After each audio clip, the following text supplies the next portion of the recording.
పత్రిసారి మనకు చెప్పారు, no complaint no judgement అని.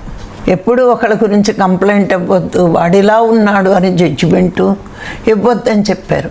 కానీ మనకు ఆ సంస్కారం ఇంకా మారక మనం ఖాళీ దొరికితే వాళ్ళలో తప్పేముందా, వీళ్ళలో తప్పేముందా, నేను సాధన చేస్తున్నాను, నాకు లీడర్ క్వాలిటీస్ వచ్చేసాయి అని మనమే మురిసిపోతూ అప్రిషియేట్ చేసుకుంటూ మనమేదో గొప్పవాళ్ళం అయిపోయినట్టు వాళ్ళు ఇట్టా వీళ్ళు అట్టా అనుకుంటూ బోగట్టాలన్నీ సేకరిస్తున్నాం.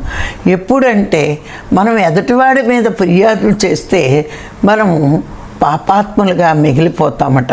పోనీ మిగిలితే నష్టమే లేదు. ఎంత సాధన చేసినా మన ఉన్నతి ఆగిపోతుంది. ఇది ఎవరికి అర్థం కావట్లే. అందుకే పత్రికారు నో కంప్లైంట్ నో జడ్జిమెంట్ అంటారు. ఎందుకంటే మన ఉన్నతిని, మన ఎదుగుదలని మనమే నాశనం చేసుకున్నట్టు.